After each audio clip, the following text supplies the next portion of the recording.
Hello my dear friends, कैसे हैं आप लोग। अभी तक तो आप लोगों ने अपनी तैयारी बहुत अच्छे से कर ली होगी।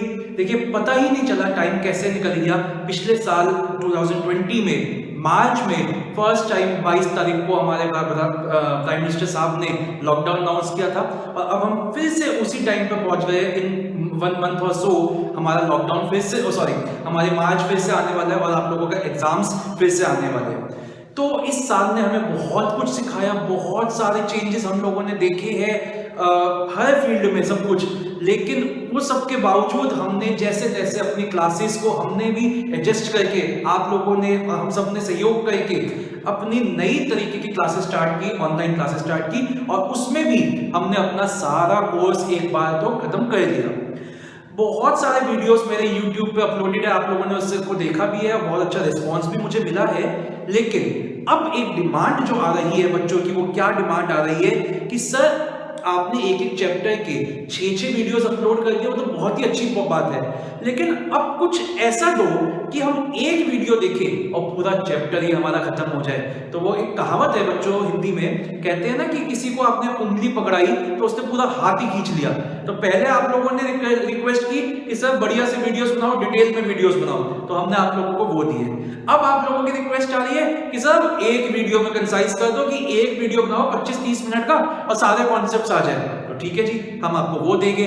मुझे पता है तुम्हारी तीसरी डिमांड क्या आएगी थोड़े टाइम बाद, जब आप इसको देख लोगे कि सर अब आप ऐसा कोई वीडियो बनाओ कि 10 मिनट में पूरा टॉपिक हो जाए, तो वो भी बना देंगे। अब आप लोगों को नाराज तो नहीं कर सकते ना हम, तो जो आपकी डिमांड है वही हमारे जो ऑर्डर है। तो अब इस वीडियो में मैंने क्या करने की कोशिश की है, इस वीडियो में मैं एक वीडियो में पूरा नेचर, जैसे हमारा फर्स्ट वीडियो है ये इस सीरीज का, तो इस सीरीज में मैं इस वीडियो में मैं पूरा chapter nature and significance of management, chapter number 1 class 12 का 5 मार्क्स की जिसकी वेटेज है, उसको खत्म करूंगा। इस वीडियो को देखना कब है और कैसे, इसको आपको ये नहीं देख, सबसे पहले नहीं देखना कि सारे वीडियोस छोड़ के आप ये देखने लग जाओ, नहीं। इन वीडियोस को आपको सिर्फ तब देखना जब आपकी पूरी तैयारी हो चुकी है और आपको लगता है कि अब मेरा कोर्स हो गया, मुझे बस एक बाय हार्ट रिवीजन करनी है, क्विक रिवीजन करनी है, तो आप इन वीडियोस को देखोगे। ठीक है, इन वीडियोस में मैं बिल्कुल डिटेल में नहीं जाऊंगा। हाँ, जिस पॉइंट को मेरे को आपको समझाने के लिए जो बताना है वो जरूर बताऊंगा, लेकिन मैं ज्यादा डिटेलिंग की बात नहीं करूंगा क्योंकि इसको हमने समराइज्ड रखना है और इनमें मैं आपको कम टाइम में ज्यादा टॉपिक कवर कराऊंगा। तो हम बेसिकली हेडिंग्स पे ध्यान देंगे और हम ध्यान देंगे उनके स्लैंग्स पे, डेफिनेशंस पे। ठीक है, अब बच्चों हम कुछ नाम तो होना चाहिए ना, अब ये सीरीज हम शुरू कर रहे हैं तो इस सीरीज का कुछ तो नाम होना चाहिए। अब देखो, मुझको देख के आप कूल, डूड, हंक या स्टड जैसे नाम तो बोल नहीं सकते, तो ऑब्वियसली अब देखो ये तो आपको भी पता है, मुझे भी पता है, मैं ऐसा नहीं लगता। तो आपको मेरे को देख कर क्या याद आता है? मेरे को देख के सिर्फ आपको एक चीज याद आती है, मोटा भाई। तो अब हमने इसको नाम दिया है, हम शुरू करने जा रहे हैं अपने मोटा भाई के प्रवचन। तो आइए अब हम शुरू करते हैं अपनी पहला वीडियो जिस पर हम मैनेजमेंट चैप्टर खत्म कराएंगे। आप नहीं देख सकते लेकिन मैं देख सकता हूं, मेरे बिल्कुल सामने घड़ी लगी हुई है। हम देखते हैं कितनी देर में हम अपने सारे टॉपिक्स कवर करेंगे। बस मेरी आपसे एक रिक्वेस्ट है, जितने जोश के साथ, जिस आग के साथ मैं ये वीडियोस बना रहा हूं, उसी आग के साथ आप भी इनको देखें और बस इस वीडियोस को देख के एक बार इस चैप्टर को रिवाइज कर लेना मेरे साथ, एंड आई प्रॉमिस कि आपके 100 नंबर कहीं नहीं गए। मेरे ऊपर ट्रस्ट करिए। चलिए शुरू करते हैं। तो सबसे पहले बात करें मैनेजमेंट चैप्टर की। मैनेजमेंट होता क्या हमें पता है। मैनेजमेंट में 3 चीजें होती है, जल्दी से मार्क करेंगे, मेरे साथ बोलेंगे। 3 चीजें होती है। मैनेजमेंट का मतलब क्या होता है? लोगों से काम निकलवाना, और जब हम काम निकलवाते हैं तो हमें 2 चीजें देखनी है, काम टाइम पे खत्म हो और सबसे कम कॉस्ट पे हो। तो मैनेजमेंट क्या है? It is the process of getting the work done with the aim of achieving the goals effectively and efficiently. 3 terms को अंडरलाइन किया, प्रोसेस को, इफेक्टिवली को एंड एफिशिएंटली को। बात करते हैं प्रोसेस की। प्रोसेस का मतलब क्या होता है? प्रोसेस का मतलब होता है 5 फंक्शंस ऑफ मैनेजमेंट। कौन से होते हैं 5 functions of management? Planning, organizing, staffing, directing, controlling. फिर से बोलते हैं, what are the 5 functions of management that constitutes the process? Planning, organizing, staffing, directing, controlling। बस मेरे साथ बोलते रहिए, आपके 100 नंबर कहीं नहीं गए, ये मेरा प्रॉमिस है आपसे। अब बात करते हैं इफेक्टिवली एंड एफिशिएंटली की। इफेक्टिवनेस का क्या मतलब होता है? एक लाइन लिखी है एनसीईआरटी में, क्या? Doing the correct task, completing the activities on time. घंटा फर्क नहीं पड़ता आपकी कॉस्ट के साथ क्या हुआ, सिर्फ काम टाइम पे हो गया, दैट इज इफेक्टिवली। तो मार्क कर लीजिए वर्ड को, doing the right task, completing the activities on time. Very good, आगे चलते हैं। एफिशिएंटली का क्या मतलब होता है? एफिशिएंटली का मतलब होता है जो कॉस्ट का टारगेट आपको मिला है उसको एक्सीड नहीं करना, चाहे काम पूरा हो ना हो फर्क नहीं पड़ता, लेकिन जो कॉस्ट का टारगेट है उसको एक्सीड नहीं करना। तो efficiently means doing the correct task with minimum cost. मेरा सवाल आपसे, क्या सिर्फ इफेक्टिवनेस होने से काम चल जाएगा? बिल्कुल भी नहीं। क्या सिर्फ एफिशिएंट होने से काम चल जाएगा? बिल्कुल भी नहीं। तो हमें दोनों होने चाहिए, इफेक्टिवनेस भी, एफिशिएंट भी। जल्दी से मार्क करिए इस टॉपिक्स को, जल्दी से रीड करिए। आगे चलते हैं। नेक्स्ट टॉपिक क्या है हमारा? Features of management. तो हमारे 7 फीचर्स होते हैं मैनेजमेंट के। पहले सिर्फ हेडिंग्स देखेंगे, जल्दी से ध्यान देते हैं। और पहला फीचर क्या होता है? परवेसिव, दूसरा इंटेंजिबल, तीसरा ग्रुप एक्टिविटी, चौथा ग्रुप गोल ओरिएंटेड, पांचवा मल्टी डायमेंशनल, छठा कंटीन्यूअस एंड सातवां डायनामिक। इन सब के फर्स्ट लेटर्स को अगर अंडरलाइन कर दोगे तो हमारा स्लैंग बन जाएगा पिग, सुअर, चला, गोस टू MCD। तो पिग गोस टू MCD, और P से परवेसिव, I से इंटेंजिबल, G से ग्रुप एक्टिविटी, G से गोल ओरिएंटेड, M से मल्टी डायमेंशनल, C से कंटीन्यूअस एंड D से डायनामिक। एक एक लाइन में सारे बताऊंगा। पहला क्या है? परवेसिव। परवेसिव का मतलब क्या है? एक ऐसी एक्टिविटी जो हर जगह चाहिए। मैनेजमेंट हर टाइप के ऑर्गेनाइजेशन में चाहिए, हर लेवल पे चाहिए, टॉप में, मिडिल में, लोअर में, हर टाइप के ऑर्गेनाइजेशन में चाहिए, चाहे वो पेट्रोल पंप हो, चाहे वो कोचिंग इंस्टीट्यूट हो, चाहे वो हॉस्पिटल हो, चाहे वो स्कूल हो। आगे चलते हैं। इंटेंजिबल। इंटेंजिबल का मतलब क्या है? इंटेंजिबल का मतलब है कि इसको देख नहीं सकते। क्या आप मैनेजमेंट को देख सकते हो? कोई ऐसा सामने कोई चीज है, उसको छू लिया, हाय मैंने मैनेजमेंट को छू लिया, हाय मैंने मैनेजमेंट को छू लिया, ऐसा कुछ नहीं है। लेकिन देखे बिना भी उसके उसका जो इफेक्ट है, जो उसका जो रिजल्ट है, उसको हम फील कर सकते हैं। किसी भी ऑर्गेनाइजेशन में जब तरीके से काम हो रहा है, सब चीजें ऑर्गेनाइज्ड हो रही है, दैट मींस उसको कोई चला रहा है, and that is what? Management. आगे चलते हैं। Group activity. ग्रुप एक्टिविटी का मतलब क्या हुआ? कि जो मैनेजमेंट है वो सिर्फ एक बंदे से नहीं बनी, बहुत लोगों के जो योगदान से बनी है। हर इंसान अपना एक रोल प्ले कर रहा है। कोई टॉप लेवल पे है, वो स्ट्रैटेजीज बना रहा है, कोई मिडिल लेवल पे है, वो अपने डिपार्टमेंट के काम कर रहा है, कोई लोअर लेवल पे है, वो छोटे मोटे डिसीजंस ले रहा है। तो सब लोग मिलके एक ऑर्गेनाइजेशन को चला रहे हैं, that is management, is a group activity. आगे चलते हैं बच्चों। इसी जोश के साथ हमें पढ़ना है, और मेरा आपसे प्रॉमिस है कि मैं आपको पूरा चैप्टर आज यहां से याद करा के ही हटूंगा। मैं दम ही तब लूंगा जब आपको पूरा चैप्टर याद हो जाए। अगर किसी को पूरा चैप्टर याद नहीं हो तो मैं उसकी फीस वापस कर दूंगा, ये मैं उसको प्रॉमिस करता हूं। आगे चलते हैं। Goal oriented. गोल ओरिएंटेड का मतलब क्या है? कि मैनेजमेंट किस लिए चाहिए? ऐसे थोड़ी ना कि बैठे बैठे बोल रहे करना है कुछ काम, चलो लेके प्रभु का नाम शुरू करते हैं मैनेजमेंट का काम। No, nonsense. मैनेजमेंट इसलिए है कि हमें कुछ अचीव करना है, कोई तो मकसद है जिसको अचीव करना है। तो goal oriented management is not required for itself, but it is required to achieve the goals of the organization. आगे चलते हैं। एक बार मल्टी डायमेंशनल को छोड़िए, कॉन्टिन्यूअस पे चलते हैं। तो कॉन्टिन्यूअस का मतलब क्या है? कॉन्टिन्यूअस का मतलब है कि ये एक ऐसी एक्टिविटी जो हमेशा चलती रहेगी। ये नहीं कि एक बार काम किया काम खत्म, ये हमेशा चलती रहेगी ऑर्गेनाइजेशन में। कॉन्टिन्यूअस। एंड डायनामिक का मतलब क्या है? कि चेंजेस होते रहते हैं और उन चेंजेस को हमें अडॉप्ट करना होता है। मैनेजमेंट मदद करती है उन चेंजेस को अडॉप्ट करने में। इस टाइम से बढ़िया टाइम नहीं है इसको समझने के लिए। हम सबको पता है कोरोना में बहुत से चेंजेस आए, वर्क फ्रॉम होम का नया कल्चर शुरू हुआ। पहले कहते थे ना कि फोन स्कूल से दूर रहता है, लेकिन अब तो स्कूल ही फोन के अंदर रहता है आगे, और हम सबने इसको एडजस्ट किया है। जिन लोगों ने जो इन कोरोना के टाइम पे अपने आप को चेंज नहीं कर पाए, अपने आप को डायनामिकली अडॉप्ट नहीं कर पाए एनवायरनमेंट से, वो लोग बंद हो गए, खत्म हो गए, उनका काम धंधा बंद हो गया। तो dynamic means changing according to, adopting according to the changes taking place in the environment. अब बात करते हैं मल्टी डायमेंशनल। मल्टी डायमेंशनल क्या कहते हैं? कि मैनेजमेंट की में जब भी हम मैनेजमेंट की बात करते हैं तो हम एक नहीं, दो नहीं, तीन चीजों की बात करते हैं। सबसे पहले वर्क, फिर पीपल एंड फिर ऑपरेशंस। तो वर्क का मतलब क्या है? कि काम क्या करना है उसको भी मैनेजमेंट क्या करता है? ऑर्गेनाइज करता है। सबसे पहले वो बताता है कि हमें काम क्या करना, फिर उसको बताता है कि उस काम को हमें करना कैसे है।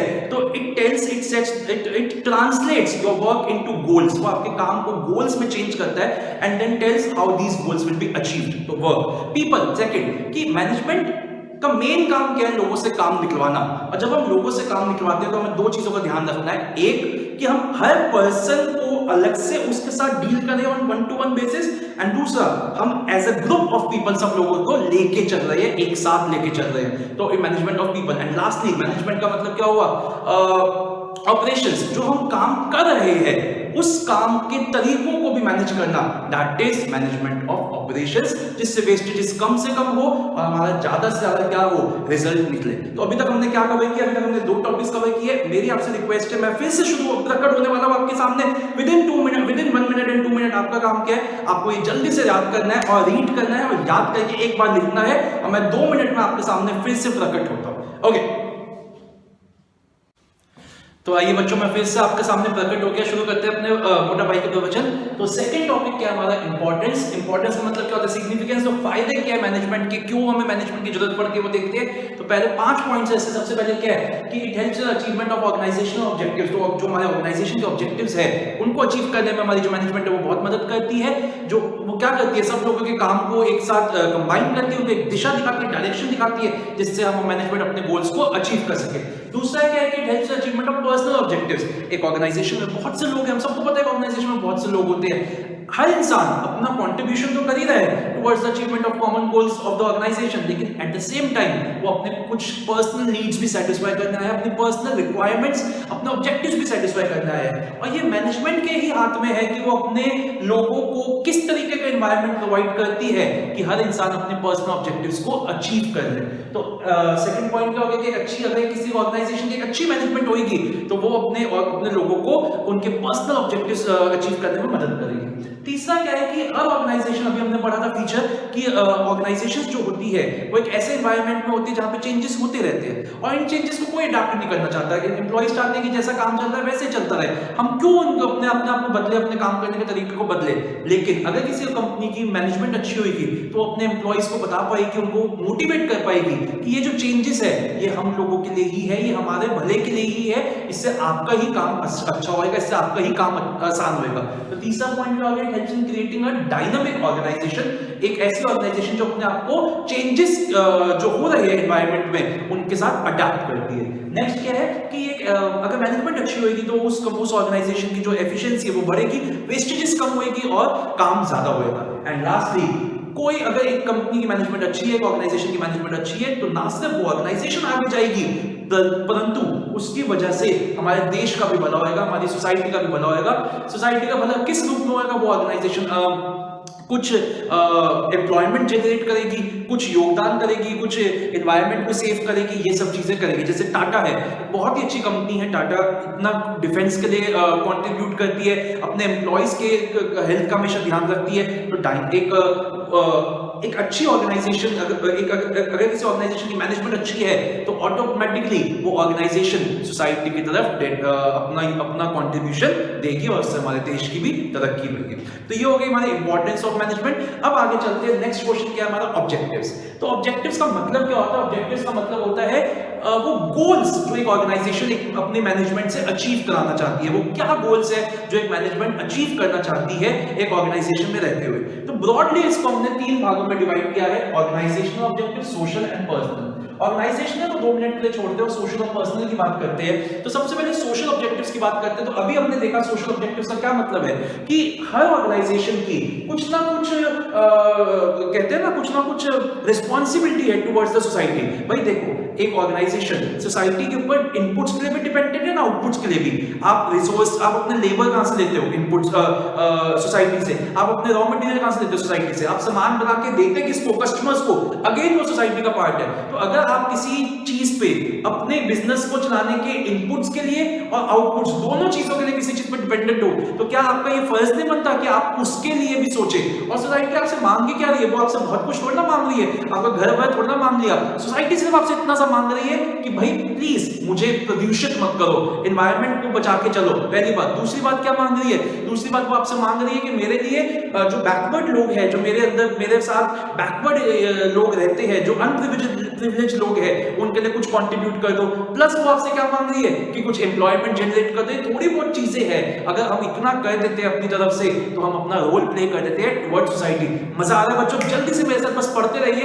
मेरे को तो बहुत मजा आ रहा है, पता नहीं आग सी लगी हुई है और मुझे पता नहीं क्यों ऐसा लग रहा है कि हम दोनों मिलके बहुत बड़ा कुछ अचीव करने वाले हैं। आप और मैं अचीव करेंगे 100 मार्क्स, ये मेरा आपसे प्रॉमिस है। आगे चलते हैं, पर्सनल ऑब्जेक्टिव्स का क्या मतलब है ये भी अभी हमने पढ़ा कि एक ऑर्गेनाइजेशन में बहुत से लोग काम कर रहे हैं और उन सब लोगों की अपने अलग अलग गोल्स है।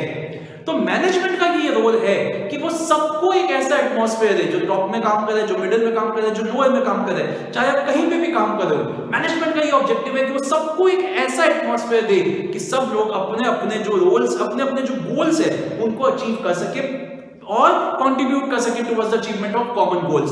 तो मैनेजमेंट का ये ऑब्जेक्टिव क्या है कि management provides an atmosphere and environment to the employees working at different levels so that they are able to achieve their personal objectives and at the same time also contribute towards the achievement of the common goals of the organisation.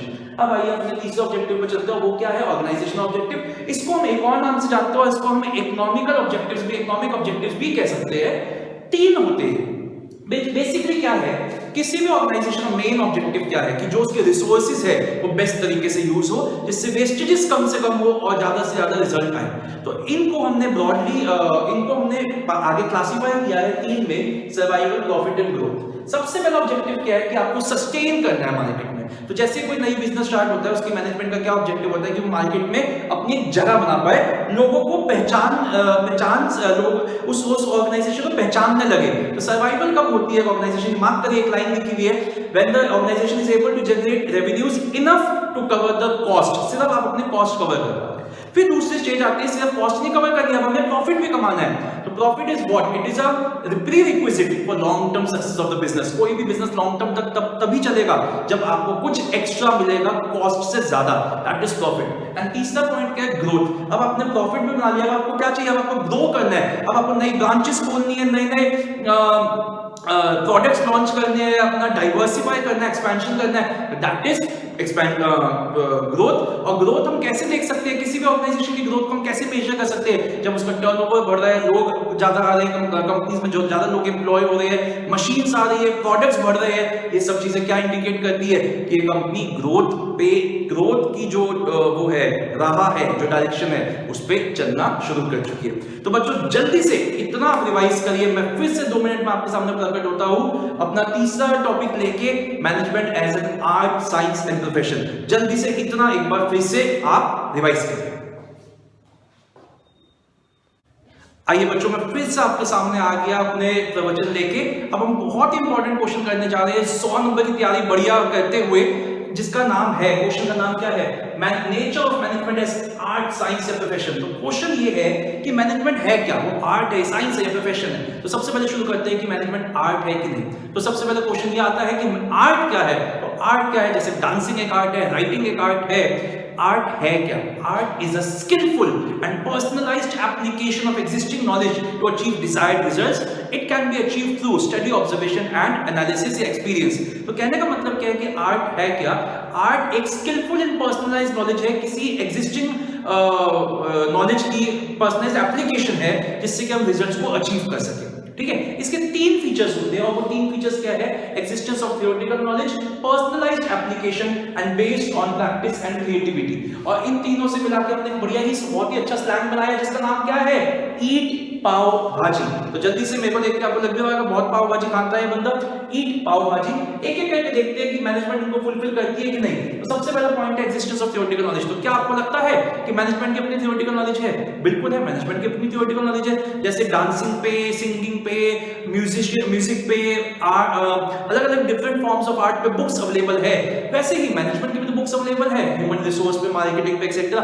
In fact आप भी तो पढ़ रहे हो, ये भी तो existence of theoretical knowledge है। तो बिल्कुल मैनेजमेंट की अपनी थियोरेटिकल नॉलेज है। दूसरा, क्या मैनेजमेंट का पर्सनलाइज्ड एप्लीकेशन है?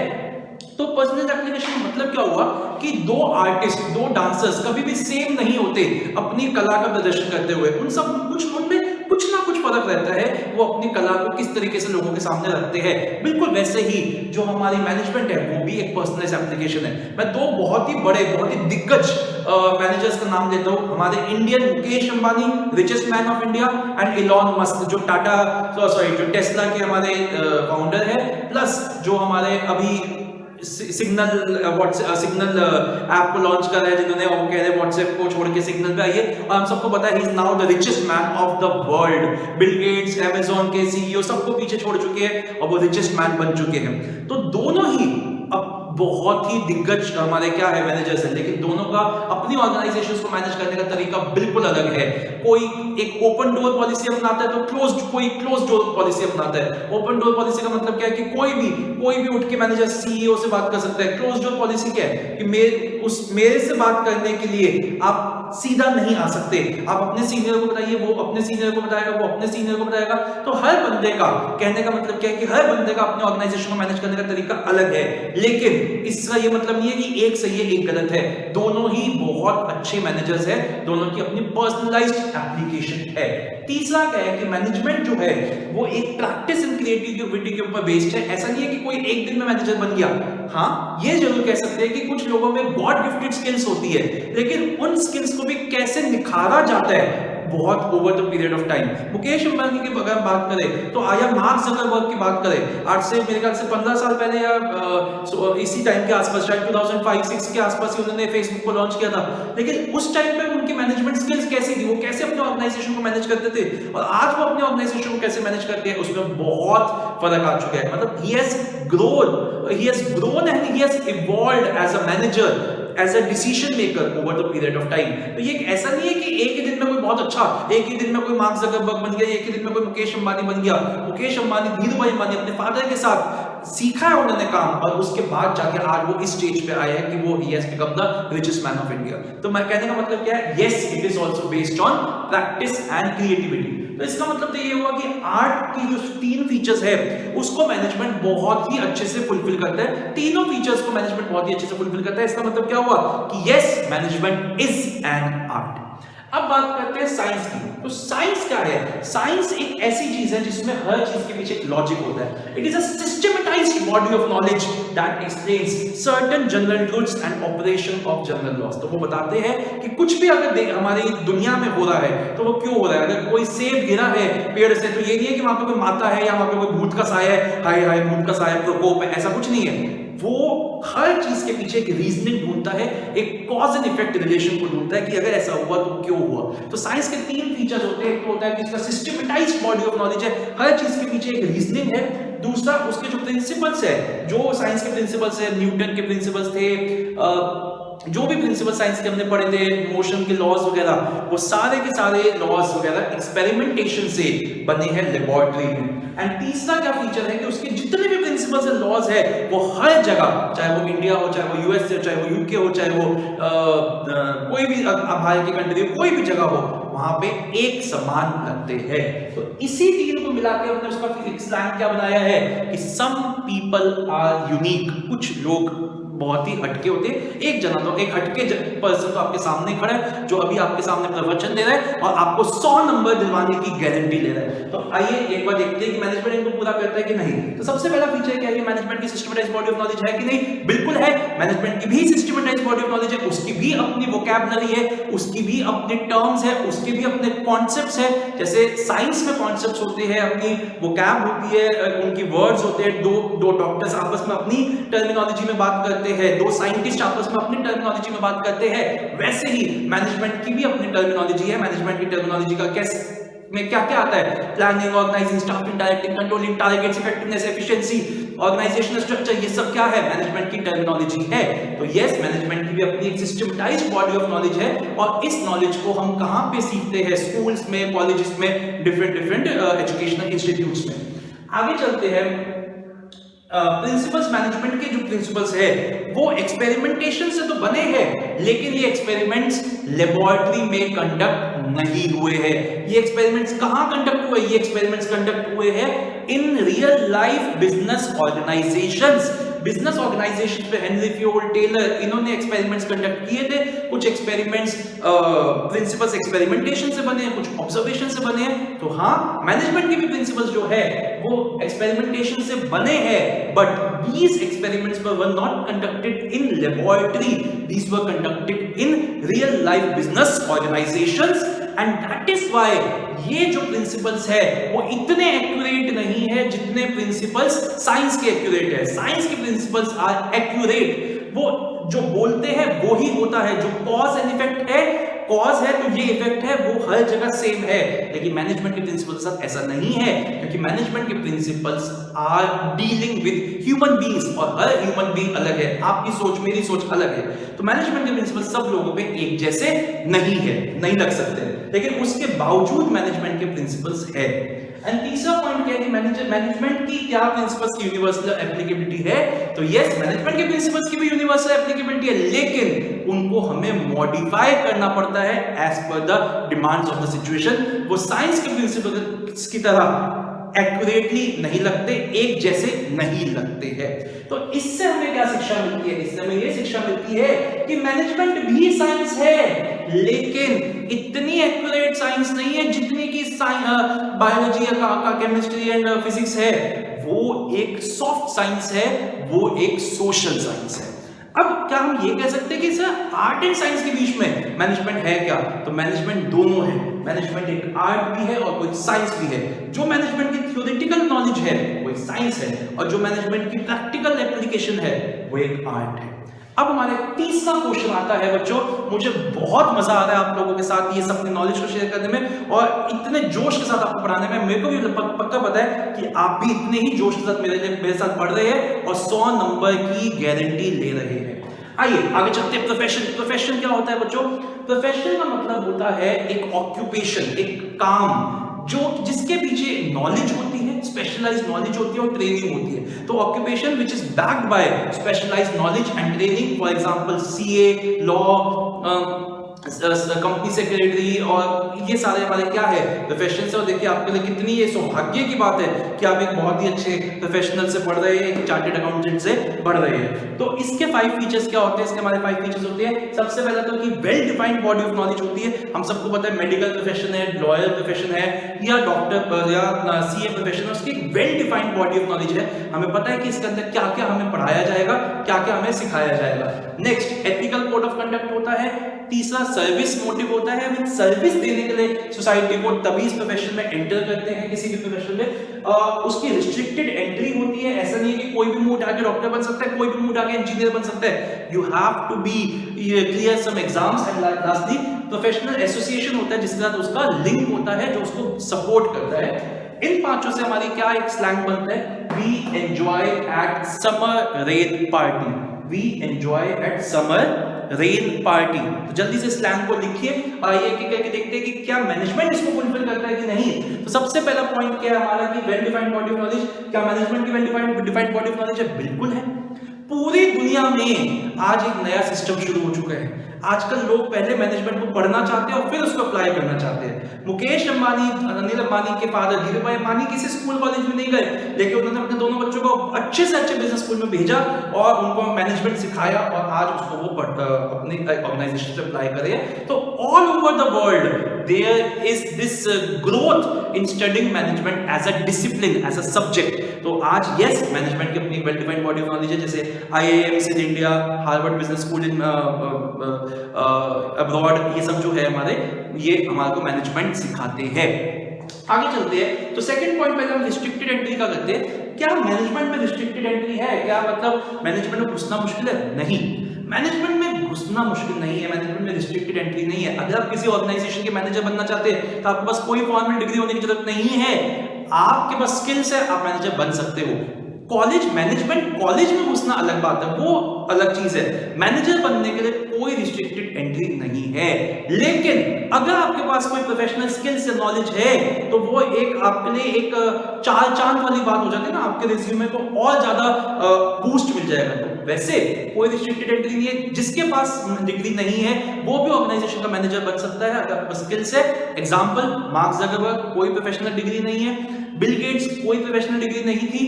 धीरूभाई अंबानी, कोई प्रोफेशनल डिग्री नहीं थी। तो ये वो लोग थे जिनके पास कोई प्रोफेशनल डिग्री नहीं थी, तब भी ये मैनेज अपनी ऑर्गेनाइजेशंस के बेस्ट मैनेजर्स बने हुए हैं। तो कहने का मतलब क्या है? रिस्ट्रिक्टेड एंट्री नहीं है, लेकिन हाँ अगर डिग्री होगी तो एक बहुत अच्छी बात है। आगे चलते हैं। क्या कोई प्रोफेशनल एसोसिएशन है मैनेजमेंट की? जैसे हर प्रोफेशन की एक एसोसिएशन होती है, जैसे मेडिकल डॉक्टर्स की medical council of India, lawyers की bar council of India, NCS की institute of chartered accountants of India, जो इस पूरे प्रोफेशन को गाइड करता है। वैसे मैनेजमेंट की भी एक प्रोफेशनल एसोसिएशन होती है जिसका नाम है आईमा, ऑल इंडिया मैनेजमेंट एसोसिएशन। लेकिन उस मैनेजमेंट एसोसिएशन की मेंबरशिप लेना कंपलसरी नहीं है। आप लेना चाहो तो लो, आप नहीं लेना चाहो तो मत लो। इसका मतलब क्या हुआ? इसकी प्रोफेशनल एसोसिएशन वाला पॉइंट भी हमारा फुलफिल नहीं हुआ। आगे चलते हैं। क्या इसका कोई एथिकल कोड ऑफ कंडक्ट है मैनेजमेंट का? जैसे हर डॉक्टर्स का, हर लॉयर्स का एक एथिकल कोड ऑफ कंडक्ट होता है कि डॉक्टर्स अपने पेशेंट्स को कैसे ट्रीट करेंगे, लॉयर्स अपने क्लाइंट्स को किस तरीके की सर्विस देंगे। वैसे मैनेजमेंट का अपना कोई एथिकल कोड ऑफ कंडक्ट नहीं है। ये कहीं नहीं लिखा कि मैनेजर बनने के बाद जब आप एक ऑर्गेनाइजेशन को मैनेज करेंगे तो आपको ये फॉलो करना है, नहीं लिखा। लेकिन अगर मतलब उसका कोई कोड ऑफ कंडक्ट नहीं है तो इसका मतलब क्या हुआ? ये पॉइंट हमारा फुलफिल नहीं हुआ। आगे चलते हैं फिफ्थ पॉइंट पे, सर्विस मोटिव। तो क्या देखिए, हम सबको पता है कि जो भी एक बंदा प्रोफेशनल बनता है, चाहे वो डॉक्टर बने, चाहे वो लॉयर बने, चाहे वो सीए बने, उसका मेन मोटिव प्रॉफिट कमाना नहीं होता। देखो अगर आप प्रॉफिट कमाना चाहते हो तो बिजनेस करो, लेकिन मतलब अगर आप मेरे को प्रॉफिट कमाना है तो आप डॉक्टर क्यों बन रहे हो, हॉस्पिटल खोल लो, डॉक्टर्स को रखो, बिजनेस करो। अगर आप डॉक्टर बनने के बारे में सोच रहे हो, इसका मतलब आप सर्विस के पॉइंट ऑफ व्यू से आए हो कि आपको सर्विस देनी है सोसाइटी को। तो हर प्रोफेशन का एक सर्विस मोटिव होता है। वैसे क्या मैनेजमेंट का एक सर्विस मोटिव है? तो अभी हमने पढ़ा, हाँ बिल्कुल है। जिस तरीके का अभी हमने पढ़ा कि ऑब्जेक्टिव्स है, एक अगर किसी ऑर्गेनाइजेशन की एक अच्छी मैनेजमेंट होगी तो वो ऑर्गेनाइजेशन तो आगे बढ़ेगी, लेकिन वो सोसाइटी को भी कुछ दे के जाएगी, वो सोसाइटी की तरफ भी कुछ कंट्रीब्यूट करके जाएगी। तो हाँ, सर्विस मोटिव तो है। तो अगर हम देखें कौन से पॉइंट्स है जो प्रोफेशन एंड मैनेजमेंट में फॉलो होते हैं, तो पहला जो पॉइंट है जो मैनेजमेंट एंड प्रोफेशन में फॉलो होता है वो है ये, और दूसरा है स्किल। और कौन से पॉइंट है जो बिल्कुल फॉलो नहीं होते, वो है ना तो इसकी रिस्ट्रिक्टेड एंट्री है, ना ही इसमें कोई प्रोफेशनल एसोसिएशन, और हाँ एथिकल कोड ऑफ कंडक्ट। तो फॉलो होने वाले 2 पॉइंट्स और फॉलो ना होने वाले ये 3 पॉइंट्स है। इससे हमें शिक्षा क्या मिलती है कि मैनेजमेंट एक प्रोफेशन है या नहीं? इससे हमें ये शिक्षा मिलती है कि मैनेजमेंट अभी तो एक प्रोफेशन नहीं है, लेकिन उस डायरेक्शन में चल चुका है, क्योंकि जो जो पॉइंट्स फॉलो नहीं भी हो रहे, हमने वहां पे क्या पढ़ा कि आपको डिग्री नहीं है कोई दिक्कत नहीं, मैनेजर बन सकते हो, लेकिन डिग्री होना अच्छी बात है। प्रोफेशनल एसोसिएशन नहीं है, आपने आईमा की मेंबरशिप नहीं ले रखी, कोई दिक्कत नहीं है, लेकिन मेंबरशिप लेना एक अच्छी बात है। तो कहने का मतलब क्या है, अभी तो ये मैनेजमेंट एक प्रोफेशन नहीं है, लेकिन हो सकता है आने वाले टाइम में एक फुल फ्लेज प्रोफेशन ये बन जाए। तो it might be become a full fledge profession in future. तो बच्चों मैं फिर से आपके सामने 2 मिनट में आता हूं, इसको चेंज करके आप जल्दी से ये सारा रिवाइज करिए और 100 नंबर अपने पक्के करिए। आइए बच्चों, फिर से मैं आपके सामने प्रकट होता हूं और अपना नेक्स्ट टॉपिक को लेके चलते हैं। क्या है? कोऑर्डिनेशन। तो कोऑर्डिनेशन में हमें 3 चीजें करनी है। सबसे पहले डेफिनेशन, उसके बाद इंपॉर्टेंस एंड फीचर्स, और एक और क्वेश्चन हमें करना है कि coordination is the essence of management. तो पहले देखते हैं कि कोऑर्डिनेशन का मतलब क्या होता है। बेटा कोऑर्डिनेशन का मतलब क्या है? कोऑर्डिनेशन का मतलब है जितना भी काम हो रहा है ऑर्गेनाइजेशन में, उसको एक डायरेक्शन में लेके, एक डायरेक्शन दिखाना और उसको इंटीग्रेट करना। तो कोऑर्डिनेशन है क्या?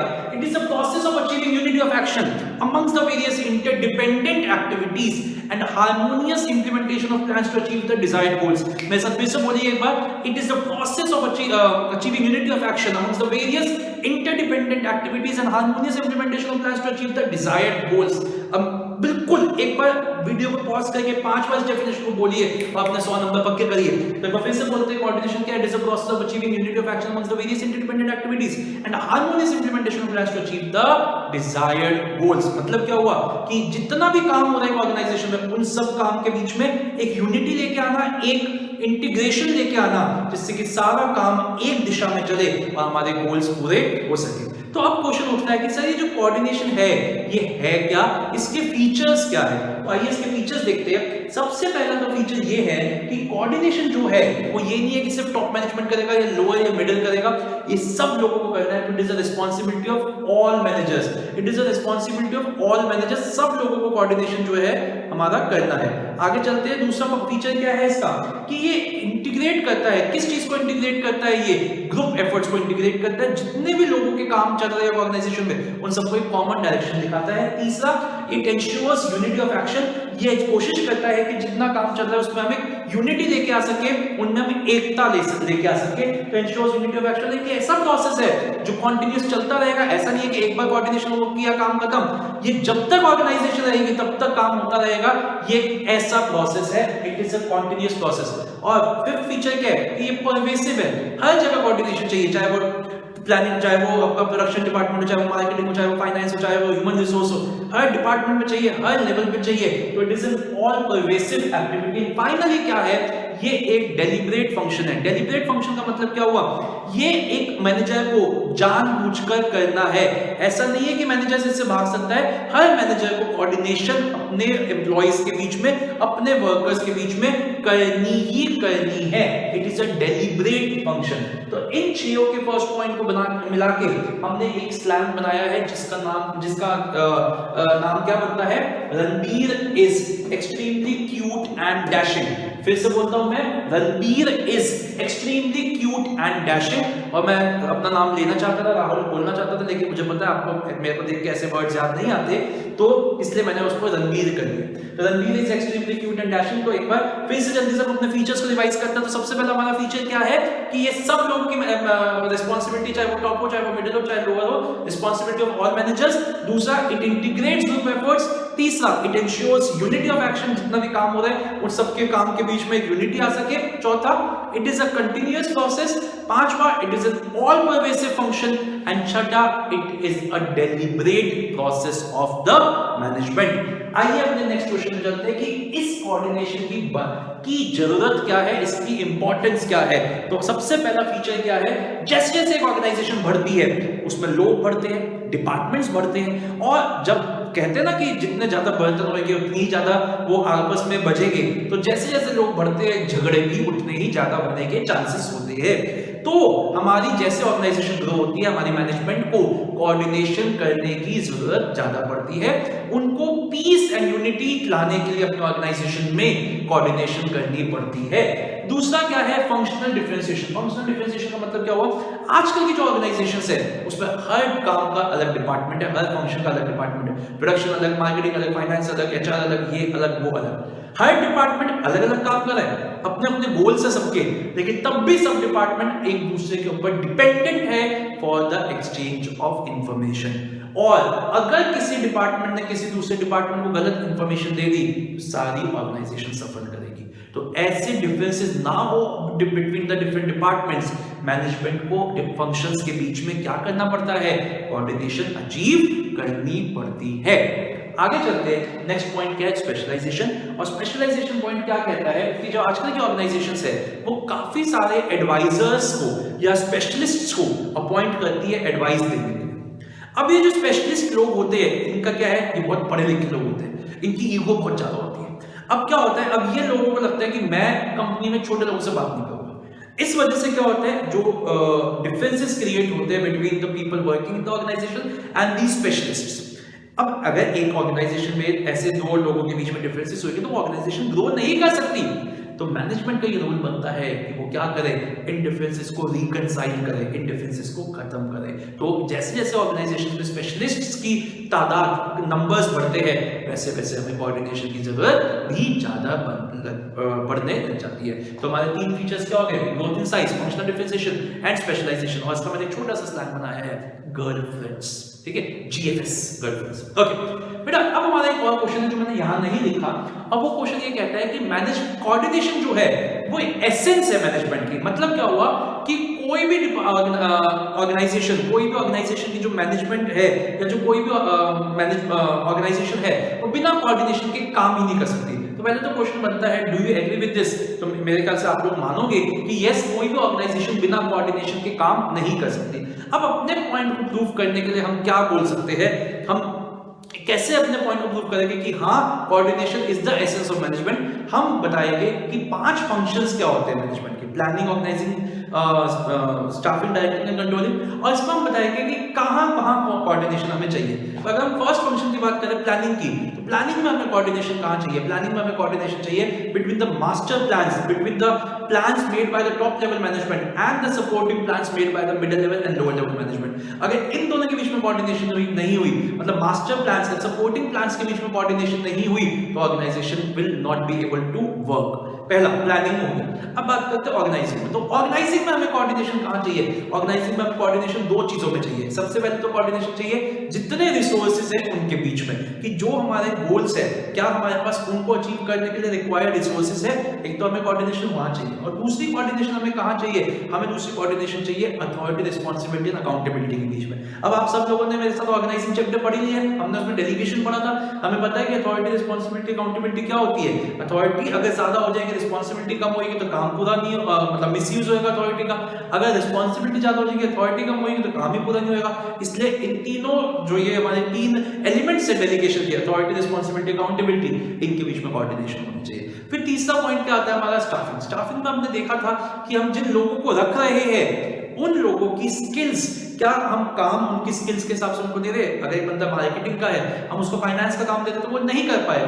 तो हमें देखना है कि क्या हम कोऑर्डिनेट कर पा रहे हैं between the skills possessed and the jobs allocated to the employees. And दूसरा हमें क्या देखना है कि क्या हम जितना एक बंदा डिजर्व करता है, क्या हम उसको उतना ही कॉम्पनसेशन दे रहे हैं? अगर हम उसको ज्यादा कॉम्पनसेशन देंगे तब भी वो मोटिवेट नहीं होएगा काम करने के लिए। अगर हम उसको कम कॉम्पनसेशन देंगे तब भी वो मोटिवेट नहीं होएगा काम करने के लिए। तो हमें देखना है कि एक बंदा जितना डिजर्व करता है हम उसको उतनी ही वो रेम्यूनरेशन दे रहे हैं। उसके बाद आता है डायरेक्टिंग। डायरेक्टिंग में हमें कोऑर्डिनेशन कहां चाहिए? डायरेक्टिंग में हमें कोऑर्डिनेशन चाहिए between the superiors and the subordinates, जिससे कि उनके बीच में झगड़े ना हो। एंड कंट्रोलिंग फंक्शन में हमें कोऑर्डिनेशन कहां चाहिए? कंट्रोलिंग में हमें कोऑर्डिनेशन चाहिए between the standard set and the actual performance जो हमने अचीव किए। तो इसका मतलब क्या हुआ? Yes, coordination is the essence of management, क्योंकि वो हर फंक्शन में चाहिए, हर लेवल पे चाहिए, हर डिपार्टमेंट में चाहिए। कोई भी ऑर्गेनाइजेशन बिना कोऑर्डिनेशन के काम ही नहीं कर सकती। तो एक बार जल्दी से सारे टॉपिक्स को रिवाइज करिए और हम इस वीडियो को बस कंक्लूड करते हैं। बच्चों, मुझे ये चीज आपके साथ शेयर करने में बहुत ही ज्यादा खुशी हो रही है कि हमने पहला chapter nature and significance of management 38 minutes में कंप्लीट कर दिया है। Yes, I repeat, 38 minutes. अब मुझे पता है सब बच्चे नीचे देख रहे हैं कि सर ये वीडियो तो ज्यादा का बन गया है। हाँ, वीडियो तो ज्यादा का बन गया है क्योंकि उसमें 3-4 मिनट की पहले इंट्रोडक्शन थी। अब मैंने आपको अभी भी ये जो मैं बोल रहा हूँ ये भी हमारी थोड़ी सी वो है, थोड़ा टाइम ले रहा है, लेकिन हमारा जो मेन टॉपिक था वो 38 मिनट्स में हमने कवर किया है। अब मेरे को आपसे क्या चाहिए?